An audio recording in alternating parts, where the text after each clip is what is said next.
The year is 2017, and after years of jetpack CODs, Sledgehammer promised to bring us back to boots on the ground, hoping to recapture that golden era feeling by releasing Call of Duty World War II.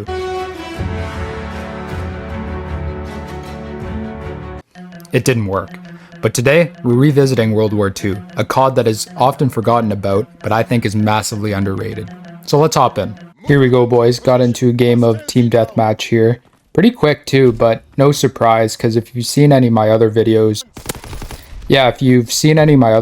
or play any of these older CODs, you would know that you can always really find a game of TDM in any COD you play.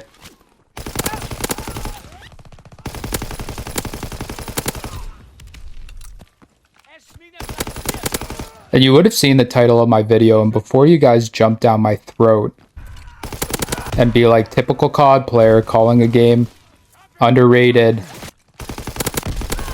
years later when, oh my god, it's nasty.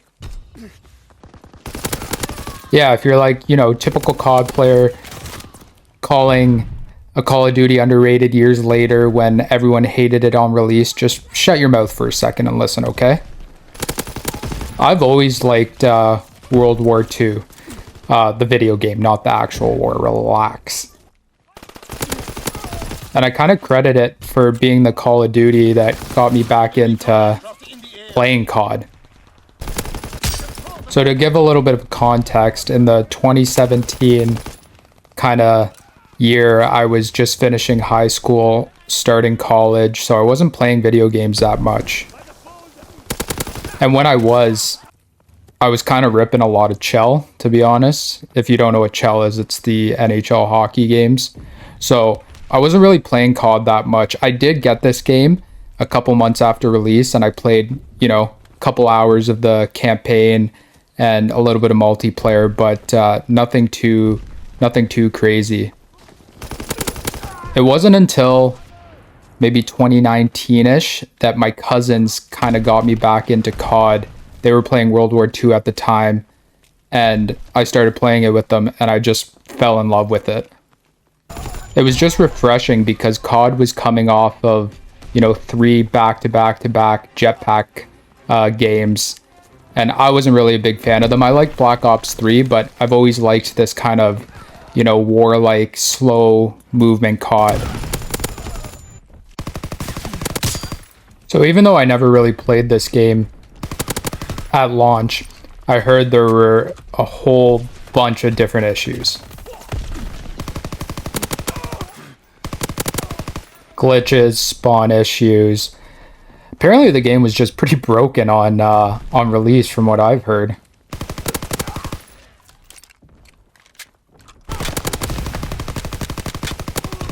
Another big thing too was the maps. I know there wasn't a lot of selection of maps on release, and the maps that were there, I wouldn't say were necessarily bad, but they were kind of just like meh, like nothing special, nothing really stood out.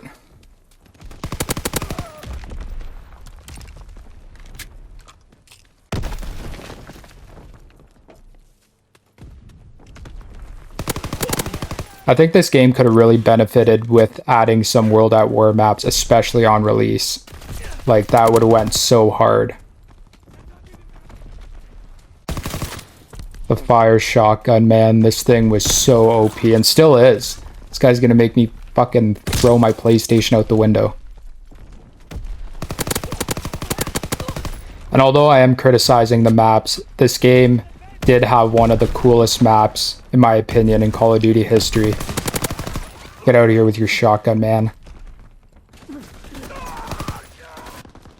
It was the sandbox map. If you don't know what that is, look it up. You're literally just like a toy soldier in a sandbox, and it's probably one of the coolest maps.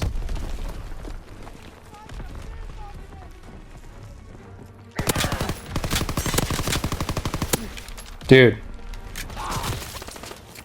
Running Riot Shield in 2025. I don't know how I assisted suicide, okay.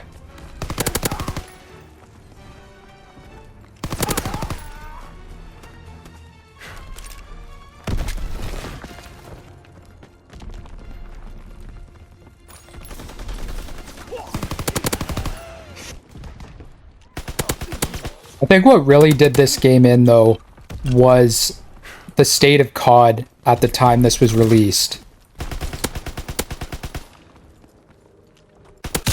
Like I said, we were... Whoa.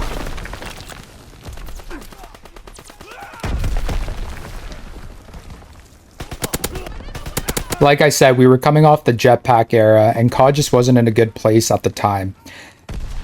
And Fortnite was rising in popularity. So I feel like when this game just didn't hit on release, it gave people the fire shotgun, come on. I feel like it just gave people a reason to jump ship. With that being said, though, I still think this game ended up being a really good Call of Duty. And I know some of you may be like, well, you weren't there for the growing pains. You just kind of hopped in after it got updated and eventually turned into a good COD. But I mean, that doesn't change the fact that, yeah, it eventually turned into a good Call of Duty and people kind of just wrote it off.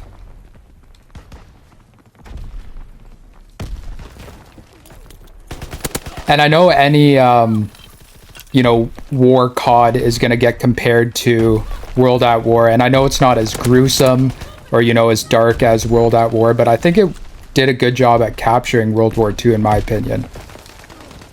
If you've watched any of my previous videos, you know I'm not a big fan of the advanced movement, like especially in Black Ops 6. So obviously I was a big fan of this kind of movement, and it just felt like a classic to me.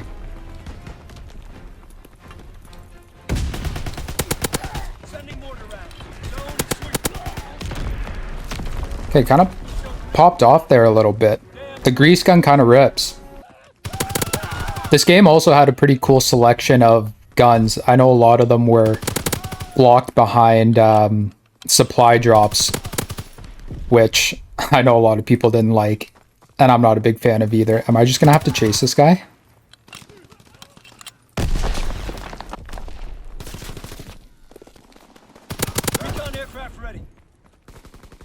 This gun kind of rips too. Never mind. Can't beat the fire shotgun. This game also had a really cool war mode. One of the kind of operations were Operation, I think it was Neptune. Yeah, Operation Neptune. It was pretty much D-Day, like storming the beaches of Normandy.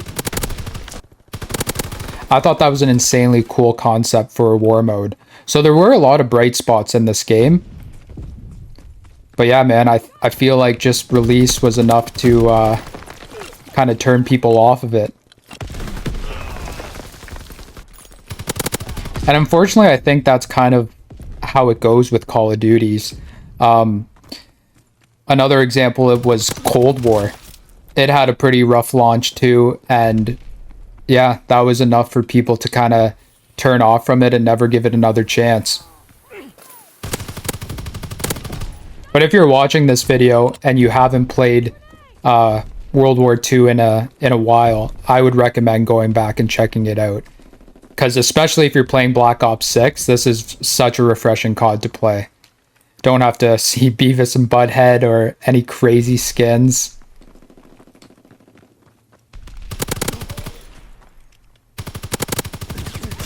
What?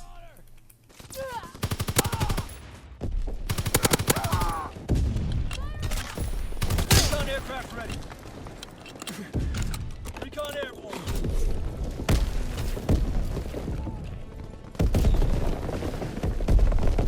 Suicide bombing mission ready.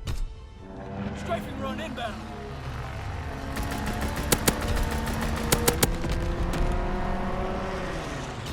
And there you have it, folks. The most underrated Call of Duty. Man, did it feel good coming back to this COD, not gonna lie. Let me know if you liked World War II, if you played at release and kept pushing through until it got better, or just gave it up and never looked back because launch was so rough. Also, I just wanted to say thanks to everyone for the support recently. From views to subs, I know it's nothing crazy, but the growth and support has meant a lot to me. I'm glad some of you find enjoyment in my videos. Anyways, boys, I appreciate you watching, and I'll catch you in the next one. Peace.